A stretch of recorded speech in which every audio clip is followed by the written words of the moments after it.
Good afternoon, everyone. I hope that you can hear me. Welcome to the EALTA webinar, the May webinar, the fourth EALTA webinar in our series. This is a series of webinars that we are planning to have at least 2 or 3 every year as our expert panel members become available. And we deal with general topics of interest to the language assessment community.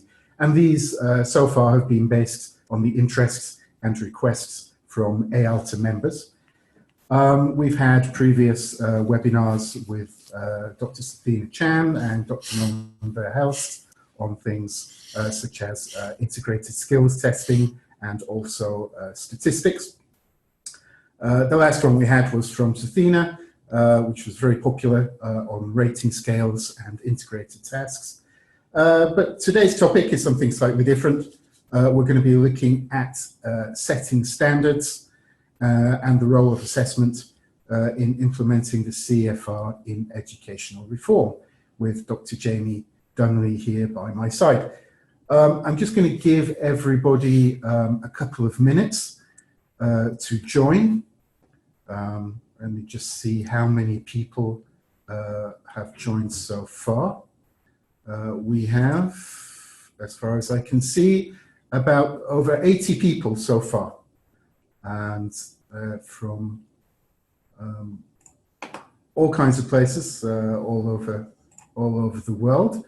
If you'd like to use the chat function to introduce yourself, if you have the time and the inclination, and say where you're from, you can use the chat function or the question and answer function on Zoom in order to post questions.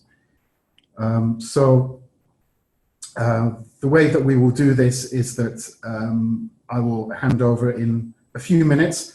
I'll hand over to Dr. Jamie Dunlea to give his presentation. And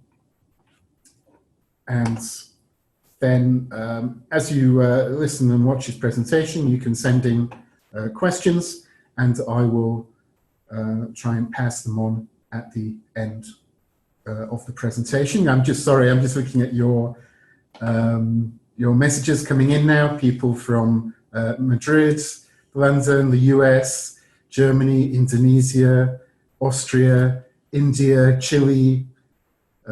We have quite a Canada. We have quite an international crowd today, so welcome to you all. So again, just to introduce myself, my name's Richard Spivey. I'm the EALTA webinar coordinator. I'm also a test development researcher at the British Council, and I've been an EALTA member for many years. You may have seen me at a few of the EALTA conferences. Speaking of which, we're looking forward to seeing anyone who can make it to the next EALTA conference in Bochum in Germany at the end of this month. Hope to see you there. So today we're going to have I'm going to start off the webinar, and the webinar will last about 45 minutes, and then we'll have a few questions at the end. So you can use the question and answer function that you can see at the bottom of your screen to post questions, and I'll try and get an answer as many as we can. If you have any other requests or issues, feel free to use the chat function as well. We're still learning how to use the webinar technology, so please forgive any technical mishaps. And if anything happens, like you can't hear us or see us, then please do let us know. So let me move on and introduce our speaker here today. This is Dr. Jamie Dunlea. He is a senior researcher at the British Council in London. He's also the treasurer of EALTA. Jamie has worked on a very wide range of language test development and validation projects developed by the British Council, and he's collaborated on many projects with researchers and organisations internationally. Jamie has been with the British Council since 2013, and previously he was based in Japan as Chief Researcher at the Eiken Foundation of Japan, which, as you may know, develops and administers EFL tests in Japan. So he's got over 25 years of experience working in EFL education as a teacher, and then in test development and production and research. So I think that's enough from me. We'll get started. Jamie, over to you. Okay, thank you very much, Richard. The senior in my title probably refers more to my age than my position, as evidenced by the color of what's left of my hair, but I'm not sure if you can all see me and my presentation. I'm not that technologically inclined, so let's go to the presentation. So, setting standards, the role of assessment in implementing the CFR and education reform. There's a subtext that will possibly come through as we go through the presentation, which I think is relevant to some of the introduction that Richard just made in terms of the nature of our audience, which is very widespread across countries in and outside Europe. And one of the things that I think, or the themes that may come through as we talk about implementing the CFR in education reform, particularly from the perspective of assessment, is whether we can take the E out of the CFR, in whether we can identify some aspects or elements of the framework which are more generalizable and useful across contexts. And one of the messages that I'll be hammering home is that for any context in or outside of Europe, that there will always be some element of localization and adaptation that is necessary to engage appropriately with the CFR. So I'm pegging this presentation largely at an audience that would assume not necessarily a great deal of background knowledge of the CFR. There may be many of our participants who have indeed more knowledge than myself in terms of test development, aligning tests with the CFR. But I'm trying to put out a general sense of some of the issues that have been encountered by large-scale projects, identify some of the common trends, some of the synergies that occur across these areas, and some of the tensions that might occur in any context when you try to implement the CFR in an education or assessment reform agenda. And then hopefully we will have enough time during the discussion to get into some details and examples and questions from you yourselves in terms of how you've engaged with the CFR in different contexts as well. So moving forward, hang on a second, I've already moved. Okay, so the common themes of the presentation, so some things that are going to be coming through, hopefully as we move through, is what I just mentioned, the idea of adapting and not adopting, that we don't want to see the CFR as something that's written in stone and needs to be used as is. Hopefully what we will be emphasizing is that it is a very useful starting point and a framework within which we need to flesh out, add, as appropriate to our particular context. So it is a starting point, it's an outline, and it's meant to develop, to change, to evolve, to be relevant to each context, and that was always part of the design behind the CFR. So the CFR can be a springboard to task and test development. It is not the test specifications that you can take and run with to develop an assessment. And taking this directly as a quote from the CFR, it specifically highlights that the descriptors are reference tools. They're not intended to be used as assessment instruments. They are a source of the development of such instruments, but they are not the test specifications in and of themselves. And it's a very important point to constantly reiterate, particularly with people coming fresh to the CFR who maybe, there may be a tendency to see it as a panacea, to see it as something that can solve solutions to solve problems in a particular context, but actually it's still the beginning. It's where you begin to engage with the issues that you face, and then you draw in other aspects to flesh out the elements of the CFR relevant to your situation.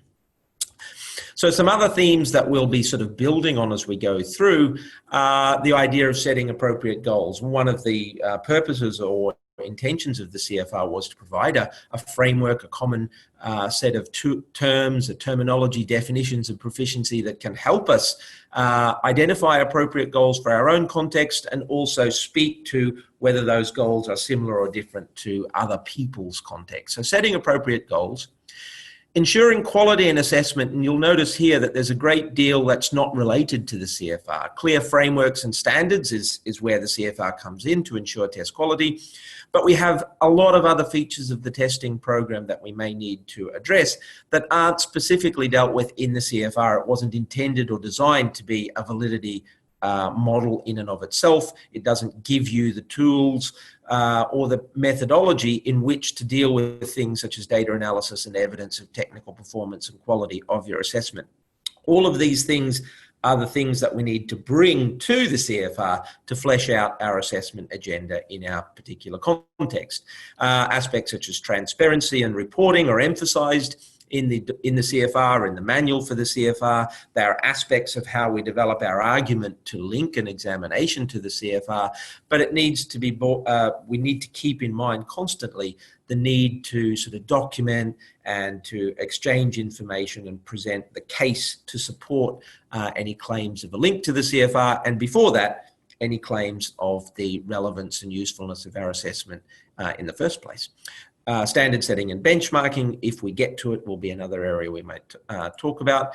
But we will also be emphasizing the idea that everything is part of a bigger system, and that while we may home in on certain areas to discuss in detail, that it's always part of an interactive system, that particularly, for example, assessment is only one part of what the CFR was designed to do.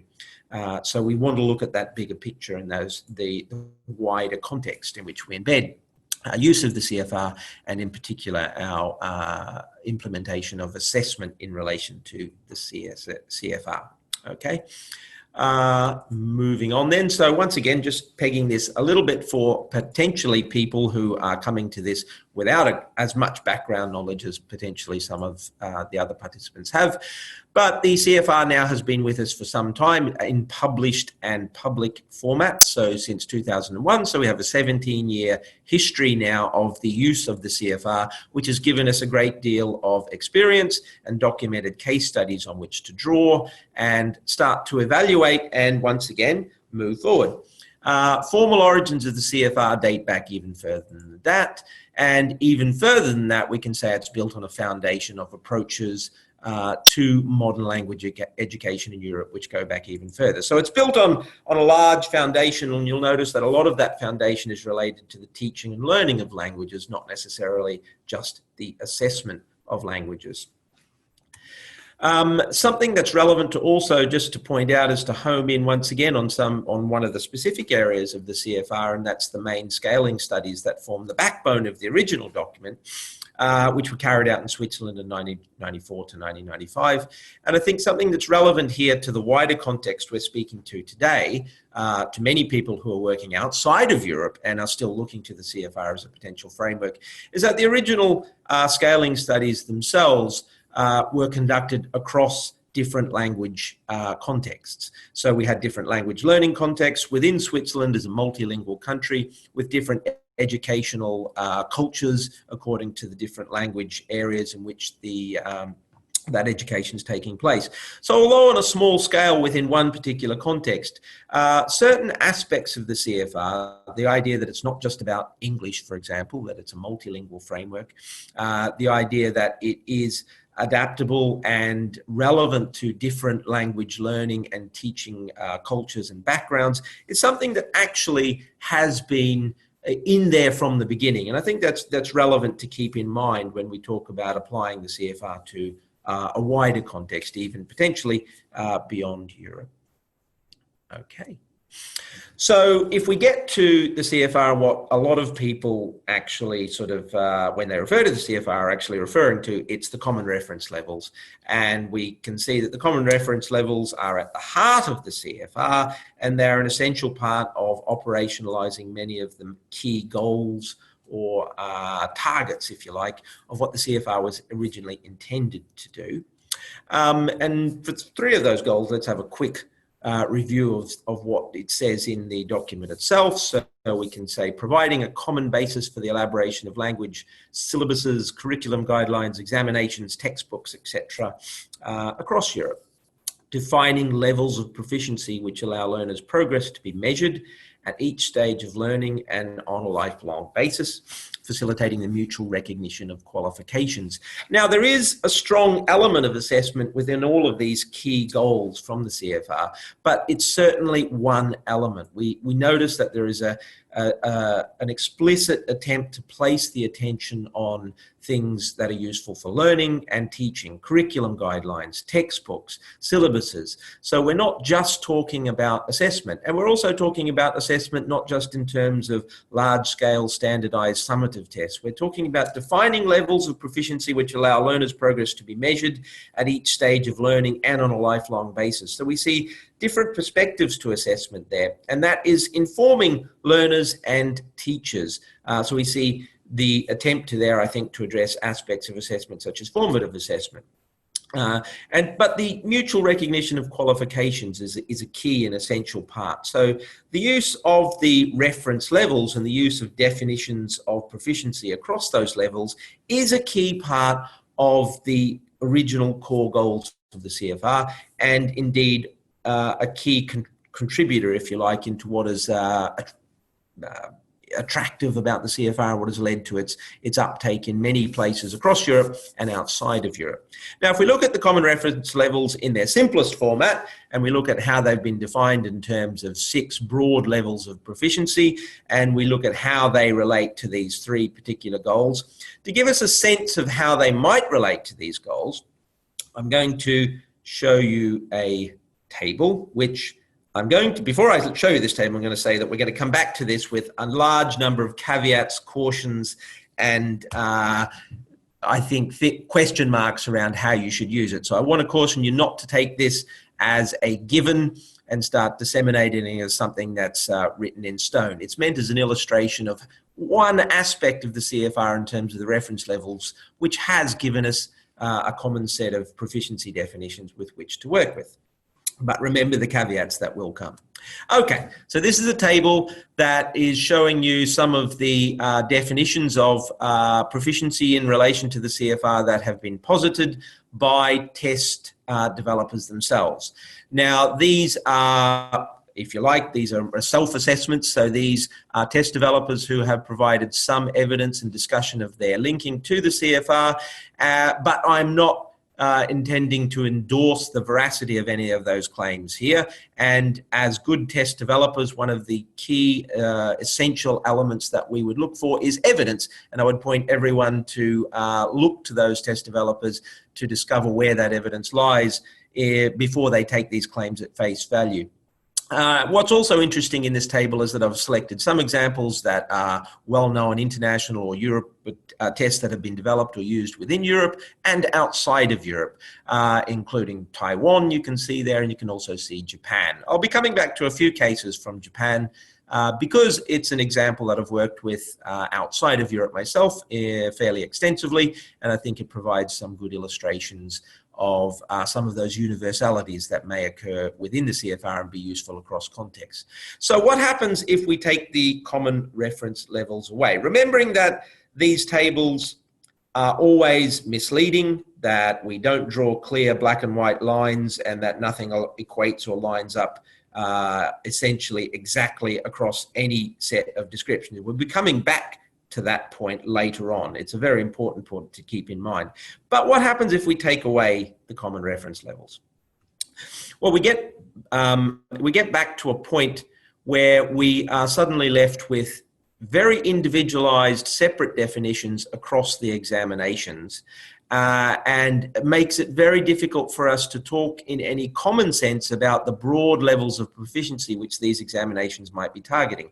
Now, with all the caveats and limitations that I've just keep emphasizing about talking about 2 tests that are linked to the CFR to a particular level, the basic framework of a description and definition of levels of proficiency and what that might mean has given us something which does provide us with a common language which is useful for identifying similarities as it is for identifying differences. And this is something else to keep in mind as we talk about the CFR. It's not meant to be a standardization tool to get us all to look the same.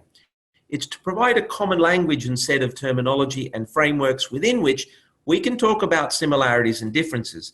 And the differences can be as valid as the similarities. It's a matter of then providing the evidence and justification for why a particular assessment used in a particular context may not look the same as other assessments that may be linked to the same levels, or indeed may not fit exactly within the particular boxes, if you like, that are aligned with the CFR.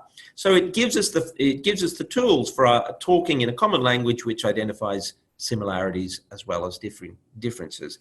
And I think the utility of that is kind of evidenced by how we might look at these broad reference levels. Nonetheless, remember the caveats. We'll be coming back to those.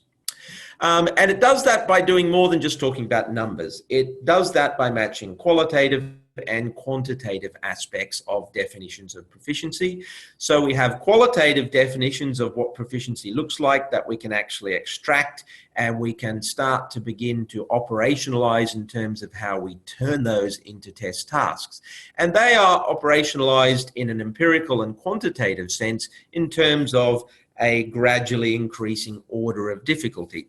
And this provides us with the tools essential tools for validation. Not only can we look at the content relevance, we can investigate the empirical validity in terms of our construct model. If we've defined test tasks as being at B1 level, empirically they should be more difficult than test tasks at A2 level. And we should be able to actually identify criterial features, qualitative features which can be described, which can be consistent across test tasks, targeting a similar level of proficiency, and criterial features which distinguish those test tasks from test tasks at a lower or higher level of proficiency. So we've got this qualitative and quantitative aspect to the CFR, which is providing us with the tools to help us design and develop our test instruments to be relevant to a particular level of proficiency.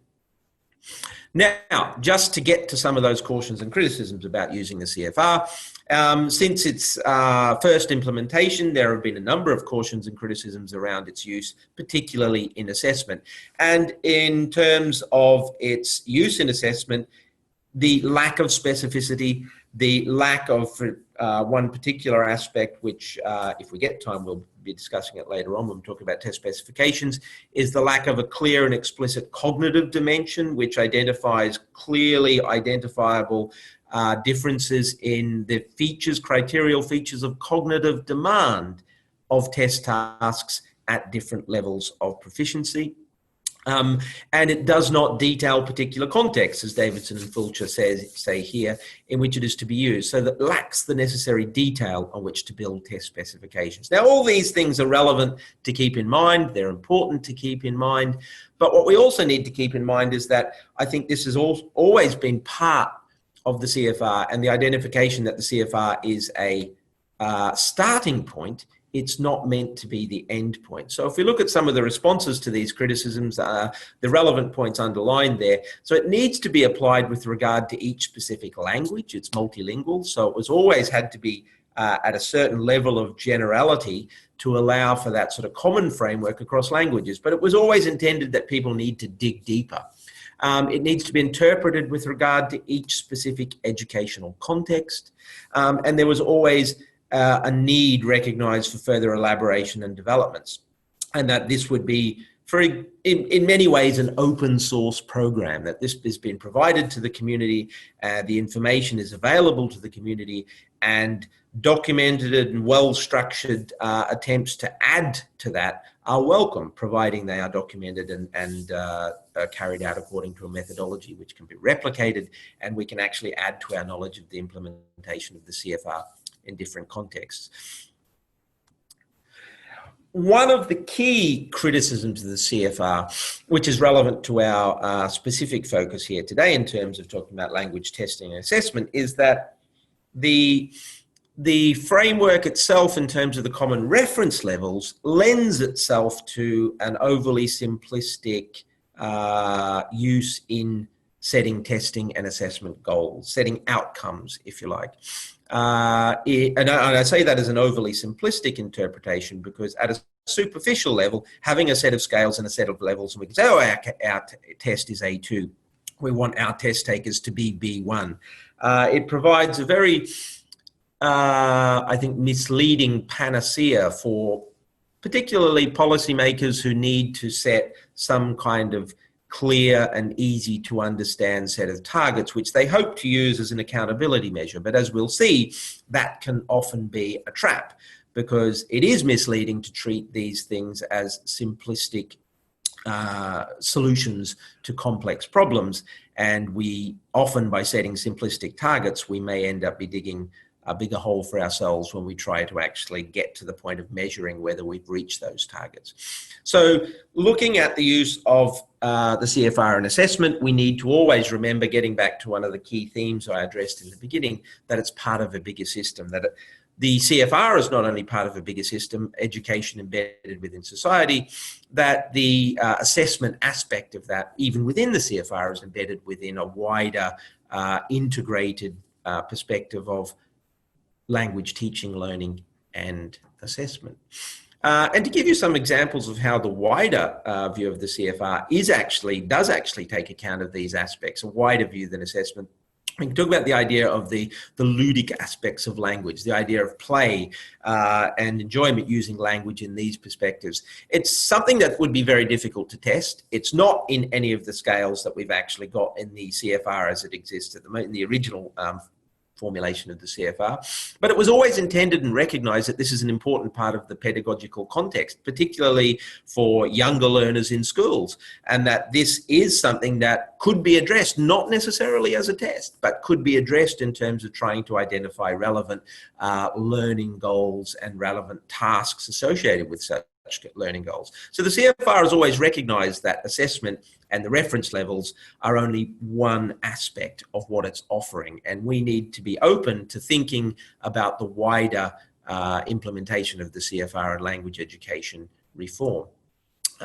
So the use of language for playful purposes. So this has always been there, that there are things that are not necessarily testable or that we want to test, but could be part of a wider framework of language learning aligned with or associated with the Common European Framework of Reference. We can look at, and this is something that's come out in the more recently released plurilingual scales that have been developed as well, is that it was always intended that the CFR is multilingual and looks beyond one particular language. And it looks at the holistic development of a person's language ability, not just as a functional utilitarian instrument that they can apply, but as something that is part of their development as a whole human being as we progress, and that we can look at these things in terms of variable and appropriate goals. This is something else that we'll come at later, is that different people have different goals, and the idea of the CFR having different levels of proficiency was not to say that we all need to get to the top. It was to allow us flexibility, variety, to identify goals which may be different for individual people, may be different for the same person across different languages. And so the scales are not meant as a ladder we need to climb. They are meant as a way of helping us identifying what kind of proficiency is relevant to our own particular needs and contexts. And this militates against, or should militate against, the one-size-fits-all approach. Unfortunately, some of the issues that have occurred in implementation of the CFR in larger scale reform projects is that the scales are reduced to a simplistic set of goals which are meant to be applicable to everybody in a particular situation. And we know from experience that really doesn't work. Okay, so moving on. Okay, that's just emphasizing some of the key points there. So what I'd like to get here is outside of the CFR again, but just to hammer home this point of assessment and the sort of the comprehensiveness and complexity of the CFR, getting back to one of the founders, a quote from one of the founders of educational measurement, and particularly large scale standardized testing in the home of large-scale standardized testing in the United States, and what one of the recognized founders of our modern concept of validity in language testing, Messick. And interestingly, one of the things that he has put forward, although he doesn't claim it as his own quote, is that one recommendation is to contrast the potential social consequences of the proposed testing with those of alternative procedures, and even of procedures antagonistic to testing, such as not testing at all. So the CFR provides us with a rich source of potential goals for language learning. The common reference levels within that provide us with a very clear set of descriptors which can be a beginning point for assessment. But we don't always need to test. And with the recent release of the new plurilingual scales, I think that's even more relevant, in that something that is relevant to language learning and teaching is not necessarily always testable, or that we want to test it even. So there may be other ways of evaluating whether something's working or useful without having to try to bang that into the shape of a test. And this is something that's very evident even within large-scale educational measurement testing validity. The idea that we don't always have to test. The problem is that tests often seem to create value, and things that aren't tested in many contexts then are deemed to lack value and importance. And so things that are testable inevitably seem to accrue a certain amount of value above and beyond things that may be a little bit more ambiguous and that maybe need to be engaged with on a more flexible and individual level. Okay, so looking at tests then, to narrow in on our particular focus of assessment. And once again, I just want to emphasize this idea that when we talk about a test, we're talking about tests within a system that support that test. A test doesn't exist in and of itself, but there's usually a test system around it, including item writers, quality assurance, markers, assessment experts designing and evaluating the test, people who practice and learn for the test. We have teaching and learning as a wider system, and that's embedded within a wider social context. And so we look at things that support that wider system. Standards and frameworks of proficiency are only one aspect of that. Systems, networks, collaboration, expertise, transparency. We always need to think of our tests and assessments being embedded in a wider context of use. Another way to look at that is to look at a reformulation. I've adapted this from my colleague Barry O'Sullivan's presentation he made recently in 2017, looking at an adaptation of the common version of the curriculum triangle. We have curriculum, we have delivery of that curriculum, which could be also teaching and learning, and we have assessment. And so assessment, once again, is only one part of the triangle. And we might have standards here in the middle. Now, some people might say the CFR is not a set of standards, it's a reference framework. What I would say is that standards and frameworks of reference often look very much like the same thing, and it is at the point of implementation that the difference occurs. A reference framework is something that can be taken into account when relevant.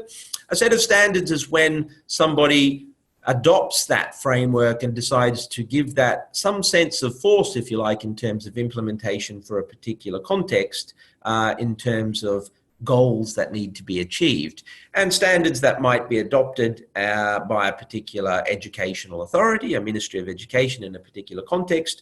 Well, the framework, the Common European Framework, is being adopted and used as standards in many situations. And that's not a misuse of the CFR, providing it's done with full understanding of the nuances of the context and how to implement that by adapting it to the local context without simply trying to adopt and apply without taking account of that finer-grained local context and situation. And when we talk about linking assessment, we often talk about linking assessments to these standards and to the CFR, but we really also need to be thinking about linking curriculum, linking delivery as well. And this is one of the areas of implementation that I will highlight that has often been one of the causes of most concern in large-scale testing and assessment. If we take a different view of the context of use of assessment, this is adopted from the socio-cognitive model of language test development and validation, which is a model that I've applied in many contexts, including Japan, but also is a model that I've applied in my work with the British Council as well, and I find quite useful for conceptualizing test development and providing a very concrete model that has been applied across a number of assessments and contexts for comparative purposes.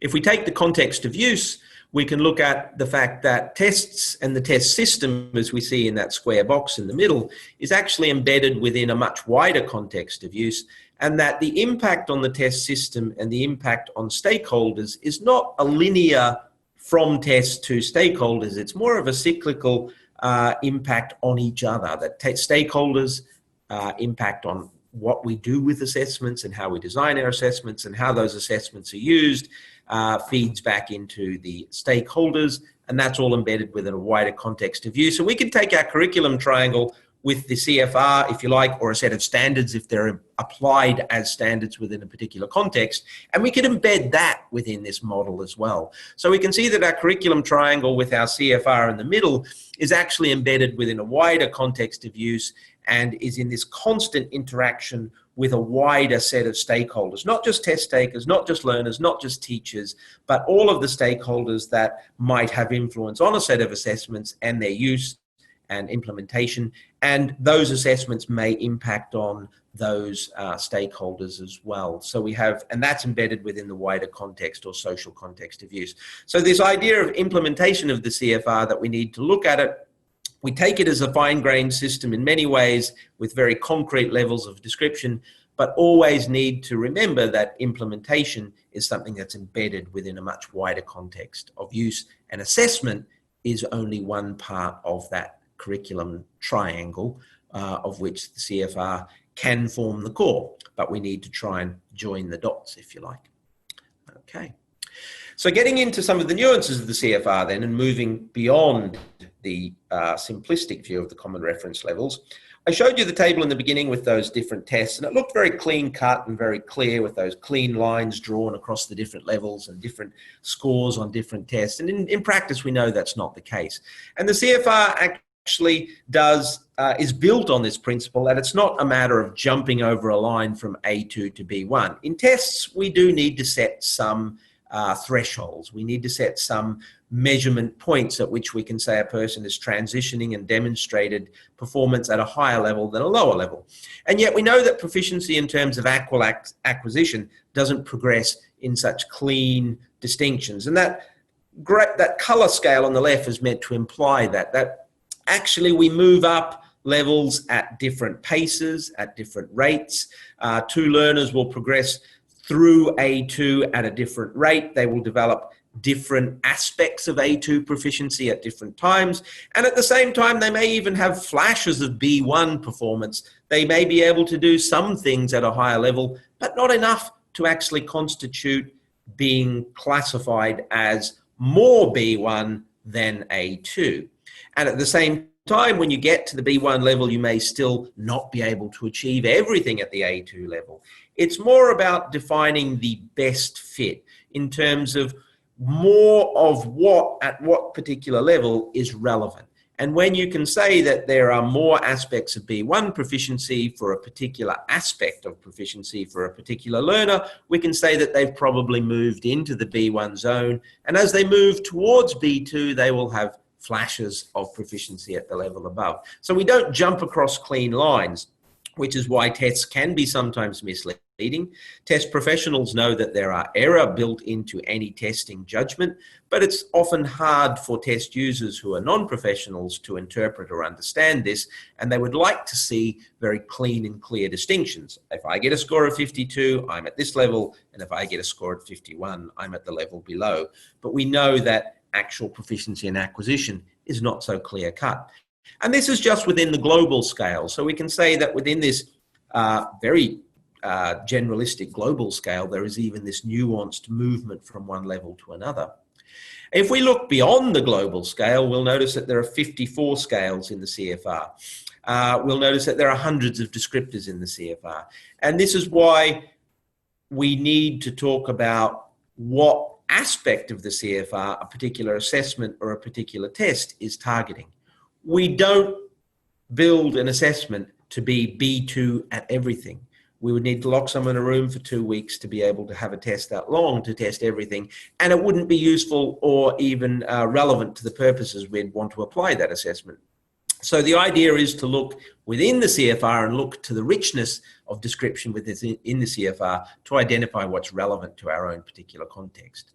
So what aspects of the CFR are being targeted by a particular test? For example, in an extreme case, let's say test A is a test of speaking at B2 and test B is a test of reading at B2. Test taker A achieves a B2 level proficiency on test A, and test B achieves a B2 level of proficiency on test B.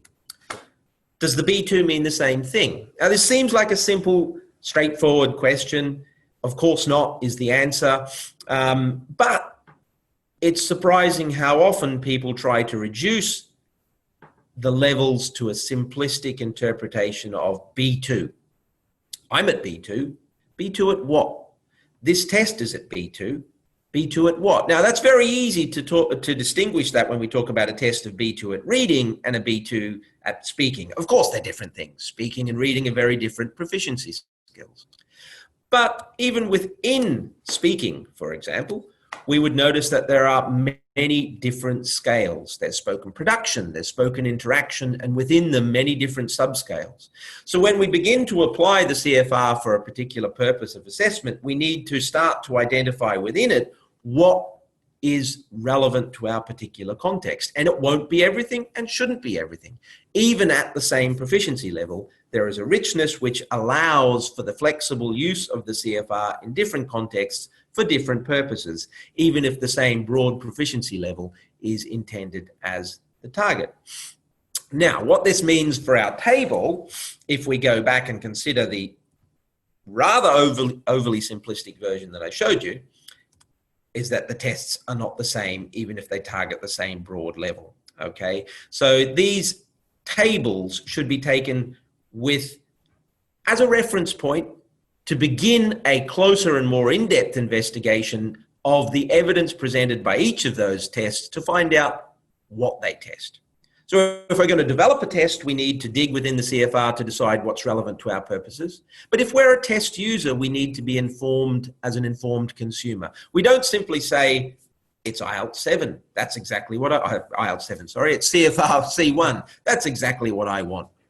What we say is, it's C1 at what? And is that relevant to my purposes? And if we're trying to compare two tests, we might say, they're both CFR C1, but at what? What are they targeting? What are they used for? So digging beyond the CFR is the starting point and provides us with a very useful framework to begin that discussion, but also to identify the differences and the similarities. It is not the end point. Even if they have a justified body of evidence to underpin their claim, which is also what we need to be looking for, we need to ask CFR C1 at what? Tests test different things, even if they have a similar broad proficiency level. But the CFR is very useful in providing that starting point for us to begin the discussion of what's similar and what is different, okay?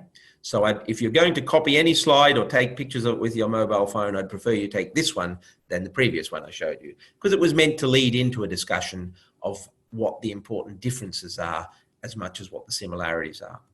Okay, so let's look a little bit now beyond the CFR in Europe and some of the issues that occur in implementation in wider programs of educational reform. I'm deliberately looking outside of Europe now because one of the criticisms that often occurs with the CFR is, can it be adopted or adapted for use outside of a context for which it was not originally designed? Spoiler alert, I'm going to say yes. I'm going to show you some examples here. We've got some examples from the media in terms of Vietnam. We can see another example from Thailand, and we can see some common themes coming through here. We can see that in Vietnam, the adoption here, we see the CFR being adopted as a standard. It's being used to set attainment goals. It's used to be setting teaching and learning goals to inform wide-scale educational reform. We see that there's concern around whether this is achievable. We can see that the adoption of standards in this way in a top-down approach can often lead to a certain amount of concern from people who feel a lack of preparedness in their ability to meet those demands. Thailand, we can see another common theme, which is actually the looking to the CFR as almost as a panacea, as a positive step. We've got problems. Introducing standards can help us fix them. So we can see these, what I think a lot of people recognize as common themes across their particular contexts as well when the CFR has been adopted. Very often outside of Europe, but also within Europe as a policy top-down decision. In my own context in Japan, it was initially adopted very much as a useful tool from a bottom-up perspective. And I think in many European countries, from the introduction of the CFR from 2001, there was very much a bottom-up approach. And we'll talk a little bit about that in the discussion, perhaps, in terms of how we can facilitate that bottom-up approach and the integration of educators with the CFR to avoid that sense of it being imposed in a top-down manner. So we see those two examples. Another example is Japan. We can see the CFR here being presented. Eiken on the left is the levels of a particular assessment framework that is a very common EFL benchmark in the context of Japan, and the alignment with the CFR that was posited or claimed by the test developers. Their due openness here, I was one of the people that claimed that alignment, and it also formed part of my PhD, which you're welcome to read online. You would probably be the second person to do so. So if we look at the alignment with the CFR to particular benchmarks in the local context, we also see on the right-hand side MEXT, which is the Ministry of Education. They're using these benchmarks to set, once again, reference points or attainment goals, desired attainment goals for different levels in the education system. Something that is useful in the context of Japan that I find is that if you look at the B1 and B2 range, they've set 2 levels as potential goals for high school graduates. We start to see some flexibility in here in terms of not setting a one-size-fits-all, because setting flexible goals is one of the key, I think, aspects of avoiding the pitfall of not reaching those goals, which often occurs in large-scale educational reform. But let's take the reality check. So we've got these different contexts outside of Europe where people might be saying, is this appropriate? Can this really be done with the CFR? Let's look at what happens when goals are set in a broad brush, overall one-size-fits-all perspective. Well, we often find that in many ways the goals end up not being met, and this leads to backlash in society. We turn to people looking for reasons why this may not have occurred. Is it poor implementation? Is it the inappropriacy of the CFR in the first place? Have are teachers not performing sufficiently? Have we not invested enough income in this? The quote I've got at the top there from the media in Vietnam is referencing a project that took over 8 years over there, and when they sat back to evaluate it, they felt they hadn't reached their goals. Okay, so if we look at the context of Japan, we can see that also, although those goals that I showed you were set way back in something like in the early 2000s, we see that even in 2012, we find that, remember that in high school, the goal was for high school graduates to be A2 or B1, and we find that actually at the high secondary school students in one prefecture in Japan, very few of them are reaching those goals. Snapshot update, oops, same quote, sorry again. A snapshot update which I've missed, which I'll go back, is that very similar, sorry for that. Very similar results were found in a very recent survey in Japan released in the media, and unfortunately I didn't include that slide, sorry, but we still see that there's a failure to reach these attainment goals. So what is this? Is this a problem with the CFR? Is it a problem with applying it outside of its context? Is it a problem with investment? Is it in resources? Is it a problem with teachers aren't good enough? They don't have high enough proficiency? Well, where is the problem? I'll be giving you what I think some of the answers are before we enter into the discussion. But let's look at another survey. Findings from a survey on implementation in several countries. Which countries do you think these apply to? So let's have a look.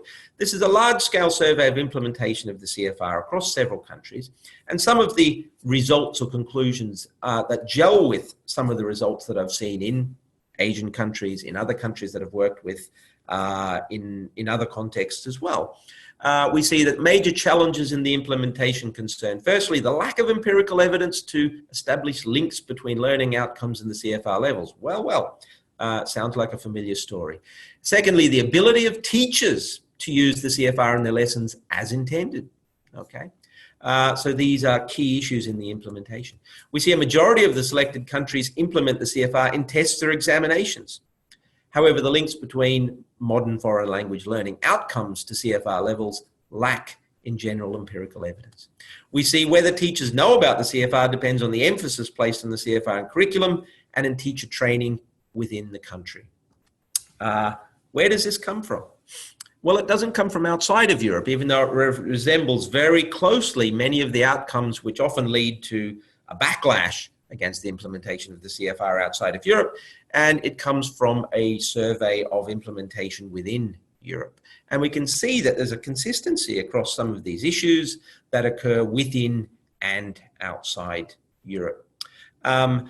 Looking at realistic goals for learners, private providers, language assessment institutes, the CFR does provide transparency, so there's a generally positive outlook. And what are the goals they're setting? Very often the goals for the first foreign language are B2, a fairly high level across the countries that were surveyed, okay? And for the second foreign language, this is coming out of high school, upper secondary education, B1. Let's look at the reality check and see a large-scale survey, the European Survey on Language Competence, commissioned, carried out in 2012, large-scale survey of second-year upper secondary school students. Let's look at some of the results from that. A couple of interesting things that come out of this. Firstly, the first modern foreign language is almost entirely across these countries English. This is looking at reading. It's only one skill, for instance. But also looking at the fact that the proficiency levels are extremely variable. And although on the right-hand side, we might see some proficiency levels, which is something that I often hear people outside of Europe say, oh yes, well in Europe, there's this very fluid second language environment in which people are able to use English in many different contexts. So obviously, you know, there's a much higher proficiency there. Some of those proficiency levels might resemble that. In actual fact, if you look to the left, we'll see that the proficiency levels resemble much more closely what we saw from Asia. And I could give you many, many more examples from large-scale baseline studies. Bangladesh recently was one that I had some interaction with through work with the British Council, and many other countries in which this idea of A1 or A2 being actually the level that's being achieved in upper secondary school. So that's the reality check. So that is what's actually the reality out there. And it's not about what's in Europe or outside of Europe. I'd say looking at the variability across Europe, we can see that within Europe, the CFR is not a one-size-fits-all instrument. It was always needed and intended to be adapted, and we need to be flexible, and we need to be addressing the wider context of use in order to set appropriate goals. So a few summing up points. We haven't reached the standard setting section, but we can address standard setting as part of the discussion in terms of what kinds of standard setting might be appropriate for helping to link exams to the CFR. But some of the points about implementation of the CFR in large-scale educational reform I'd like to address here are, let's avoid blanket one-size-fits-all targets. Easier said than done, I know, because one-size-fits-all targets fit into an accountability agenda very easily, but actually you're digging a hole for yourself when you set those targets. The opportunity we have with the CFR is to dig into the rich detail that the CFR does provide, those 54 scales, hundreds of descriptors across different proficiency levels, and to adapt the CFR. It was always intended that we need to add fine-grained detail appropriate to our particular context. And there are many examples that we can look to for how people have done that in a demonstrable, justifiable, replicable way to justify the fleshing out of the CFR in terms of their local context. Let's avoid set unrealistic targets. Are those targets unrealistic that people are setting, or is it simply implementation that's the issue? Do we need more time? Do we need better teacher training? Do we need better understanding and implementation of the CFR outside of assessment and linking into curriculum design and materials development? I would say all of the above. But if we set unrealistic targets simply because B2 must be the level we need to get to and everyone else has set that target, we're setting ourselves up for failure. Now, whether that's at a country level or at a school level, setting realistic targets is definitely one of the key, I think, things that we've learned from implementation issues of the CFR on large scale and small scale across contexts inside and outside of Europe. Okay, use the understanding of the different levels of proficiency to engage with learners, teachers, future employers, to help identify levels to different sectors. Don't just rely on the superficial, simplistic 6-level definitions to say we want B2. Build a strong local research capability, and this was always one of the intentions of the CFR too, to increase professionalism, to help teachers and teacher educators to carry out real needs analysis. The idea about the CFR is implementation would be accompanied by professional development, and that we need to have the tools as professionals to engage with it in an appropriate way. Are those tools being provided to educators? Is a question we need to ask ourselves.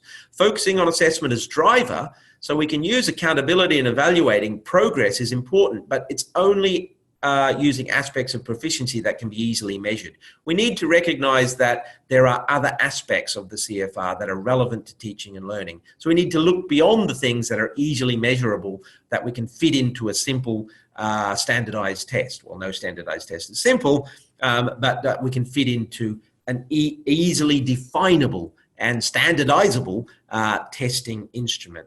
There's more to the CFR, and there's obviously more to teaching languages and learning languages. And focus on assessment as driver. We've got 30 years of research on impact and washback now that tell us things about how we can implement the kind of intended washback we need. And it's not about just developing tests. A key feature that we know from impact research is teacher training. And what we've seen across these contexts is the lack of the CFR being built into teacher training in pre-service training.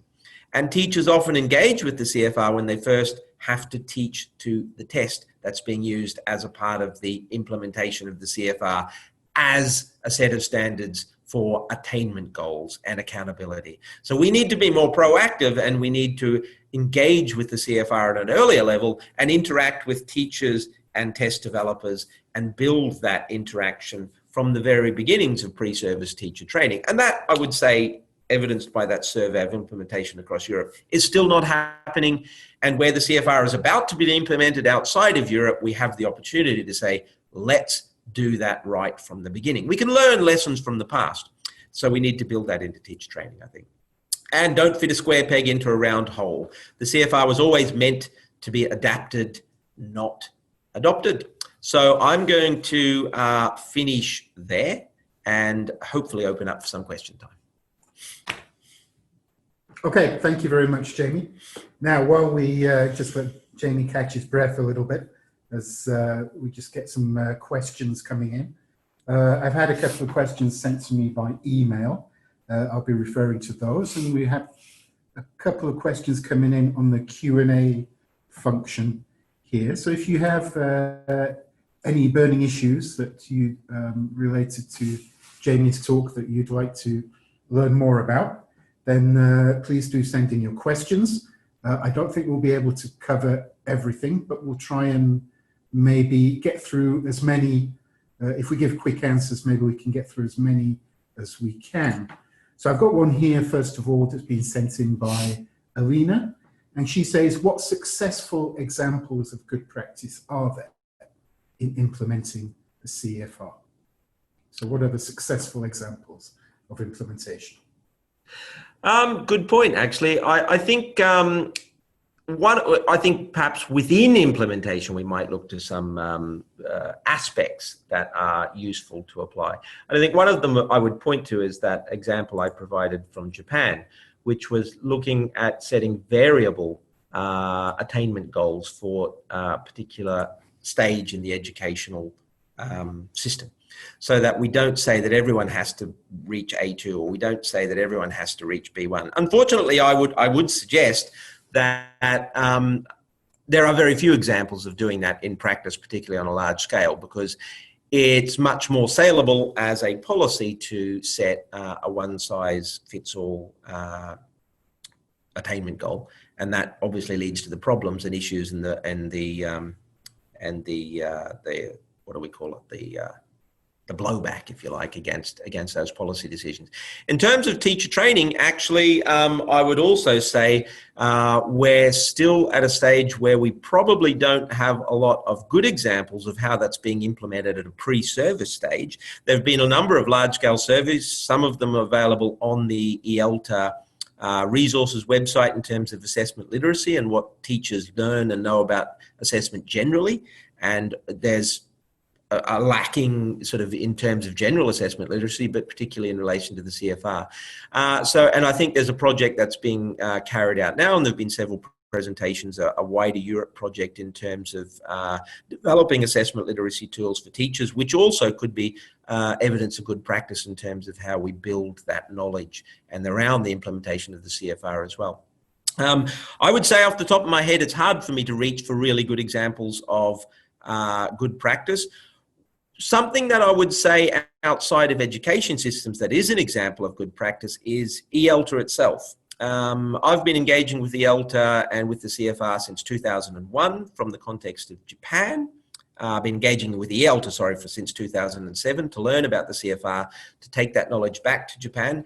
And my impression is that within the context of Europe, EALTA has provided very much a bottom-up approach to educators coming together to build their professionalism. Many of the instruments and examples we have about linking assessments to the CFR have come through the work that colleagues within EALTA have done and exchanged that information through that forum. So building professional networks, exchanging professional information, providing support for colleagues attempting to engage with the CFR, and providing an outlet for people to exchange best practice. I think that is EALTA is an excellent example of what a professional association can do to help facilitate good implementation. Very much often on partial levels, but that professional networks are a key part of implementing the CFR. So if you're looking at it outside of a particular, or in a particular national context, I'd say look to that building of professional networks to strengthen the bottom-up approach, to not necessarily counter, but work with the top-down approach. And it's just come to my mind, a very good example of implementation of the CFR at a national assessment level is the development of the matriculation, the Matura in Austria, the revision of the Matura in Austria, which had a widespread impact across not just the assessment itself, but across the assessment system at a national level to develop a professional body at a national level to oversee quality assurance in the development and administration of examinations. And the CFR drove that process. So I think we could look to that as a very good example of how the CFR can be taken up and used as a part of a wider wide-scale, large-scale revision process. But it's a part of the process. I would point to that as a very good example. And I'm sure there are many more that I haven't mentioned, so please don't stone me metaphorically with your comments online. If you have them, perhaps share them and throw them out now, because we'd be very happy to share your ideas. I know there's a lot that I don't know, so please chuck in your ideas if you have something to add. Okay, we've got another question here from Thomas.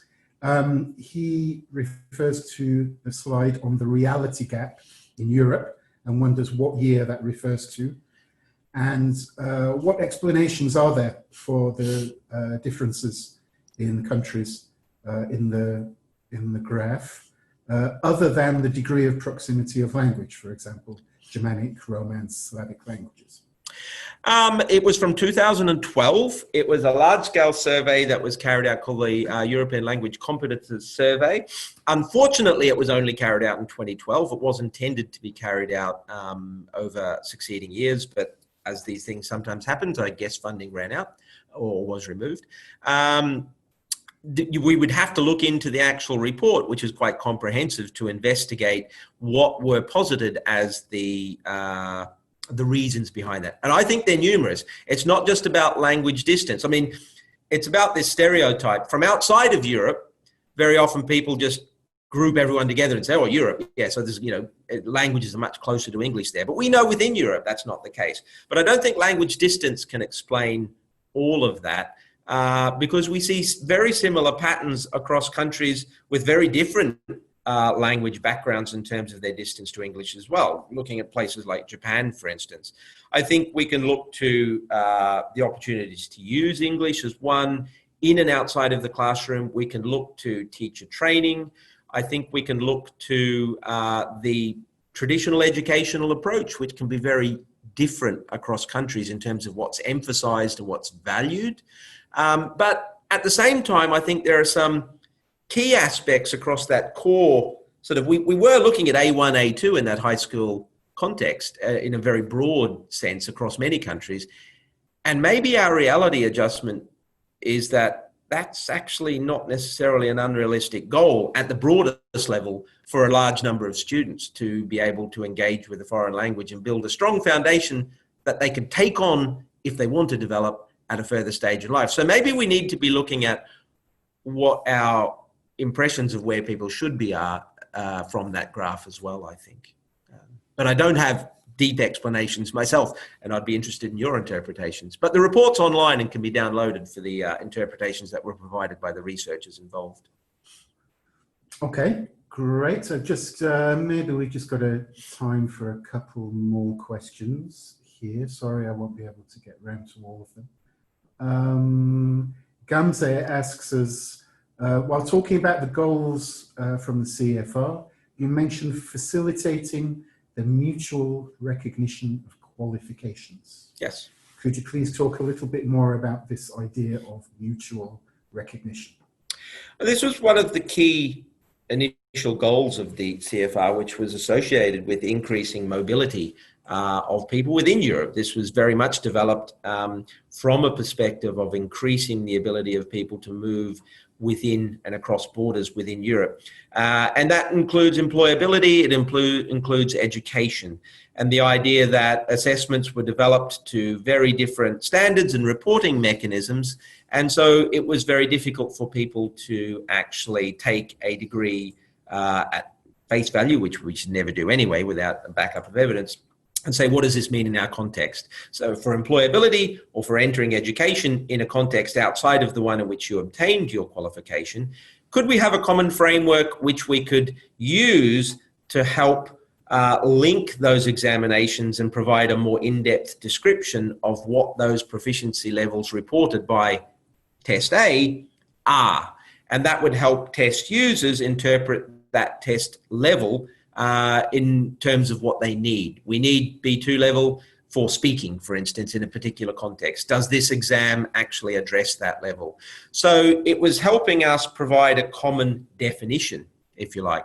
But the caution there is that no exam is exactly equivalent to another exam, and linking to the CEFR can help provide some common definitions, but we need to look beyond that in terms of the in-depth test specification that test providers should be providing as well. Another aspect of mutual qualifications is across languages, and this is something that hasn't really been achieved yet in practice, to be honest, is the comparability of qualifications at a particular CEFR level that do posit that they're targeting similar kinds of proficiency, but across languages. Do they really mean similar things in terms of what a person can do in real life language use situations? And for an employer, this might be really important if their need to function across different language contexts and they have employees coming in with B2 in German and B2 in French and B2 in Spanish and B2 in English. Do they mean they can achieve similar things in the context of employment? It's never as simple as using the CEFR levels. The CEFR is the starting point. But something that hasn't been developed enough is our ability to talk about comparability of proficiency levels across languages rather than just within a language, across tests targeting the same language, if you like.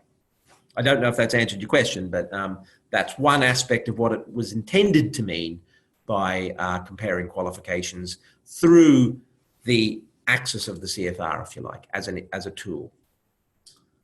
Okay, thanks, Jamie. One more now from Martha in Mexico. I hope you're still online. You sent me some questions earlier on. I'll just ask the first and kind of the main question that gets maybe to the heart of the issue here, which is how can we develop not only local variations of the CEFR, but our own local frameworks, which are really adapted to our context and still persuade our students that we're teaching them something useful, and the tests that we give them are also valid.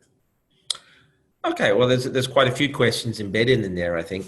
In terms of adapting the CFR, I think there are very good examples of how that has been done in practice. The European language portfolio projects, of which there are many, many, many projects online. So it's the European language portfolio projects. Go to the Council of Europe and look for tools related to the CFR. There have been many cases of how, and there's been an explicit methodology developed to help people do that in a principled way, to develop descriptors that are applicable to a particular situation. You've also got examples, particularly outside of Europe. For example, the CFR-J is another large-scale project that was carried out in Japan to flesh out the CFR for a more fine-grained application to the formal education context, including a below A1 level, and looking at what it means to be below A1 and how you get learners to that stage when they're beginning from a very far distance from the target language in terms of literacy, in terms of the script that's being used. So there are examples out there to look to how that can be adapted. Now, whether we want to develop our own frameworks for our own particular context is a very good question. Would a fleshed out CFR with much more fine-grained detail, for which you can look at for good examples of how to do that, some of those I've just addressed, would that not address your situation? Because I think the benefit of having a common reference point is it does give us some aspects of more general proficiency, particularly when you move up beyond B1. As you move beyond B1, I think the context of local becomes less appropriate as the definition of proficiency becomes more associated with the ability to use language in and across contexts for education, for employment, to meet, to travel, to engage on the internet. And as you move up those levels, a more sort of transferable international sense of what it means to be at a particular level may be more appropriate, and it's worth considering that. At lower levels, when we talk about the familiar, the everyday, being able to accomplish tasks within a particular context that you're used to, well, obviously that's local. And at those lower levels, we engage with learners in the educational context. But that is what many of the European language portfolio projects were designed to do, to give us that more fine-grained detail. Now, if you need to, or feel that really it's just too big of a square peg for our round hole, we can't fit even an adapted CFR into that, I think you can still look to the methodology that was used for developing it. That is how it's a framework. It's not the framework, it's a framework. A very good example of that is the recently released China Standards of English, a framework that was released this year with over 3,000 descriptors and 84 scales. So it's even larger than the CFR, but it's built on the foundations of the CFR, but very much looked to the local educational context and what is needed there, and has tried to build on what was not in the CFR, for example, an explicit reference to cognitive processing demands. Whether it's achieved that or not is up for many of us to start to consider when we look at the documentation around it. But look to what was done to develop the CFR. Look at how people have implemented it in their local context. That methodology is how you would develop your local framework. You may come up with something very different, but how you develop it, well, the lessons learned are there. So if you need to do that, then look to how the CFR was developed, but take the methodology and start again. But it's a big job. And is the cost-benefit payoff really worth it? It may be, and if it is, definitely go ahead and do that. Or is adapting it the more appropriate solution? It may depend on what level of the educational system you're aiming it at, and the lower the level, the more likely it is that actually, yes, a much more localized system is going to be more appropriate for your needs. The more you move up to that intermediate level, the more likely it is that the learning outcomes are going to be associated with using language for real life purposes across a number of contexts in which we may want comparable benchmarks to be able to look at in a more international context of use. So it's what you need to use it for. Okay. I think that will have to be our last question because our time is up. In fact, we've overrun by a couple of minutes. So I just need to round things up today. I'm very sorry for people who've sent in questions and we haven't got round to them today. thank you for sending them in. Anyway, I still hope that you've got a lot out of this talk. I think we've all learned a lot. Now, I'd like to thank Dr. Jamie Dunlea again today for his fascinating talk and insight into the CEFR. If you do have any feedback on today's session, please send me an email. We will be having another webinar in the next few months, in the next 2 or 3 months, hopefully in early summer, on a topic as yet undecided. If you do have any suggestions for topics for future EALTA webinars, please also send in any suggestions you have. All are welcome. I will, if the technology recording this webinar has worked this time, I had some problems last time. If it has worked, I will be sending you an email with the link of the recording, which should be put up on the EALTA website, which will be open access, hopefully within a week or 2. I think that's enough from us. We should sign off now. Thank you again to everybody for joining us today. It's been a pleasure to have so many people from around the world. Thank you, and we hope to see you next time. Thank you.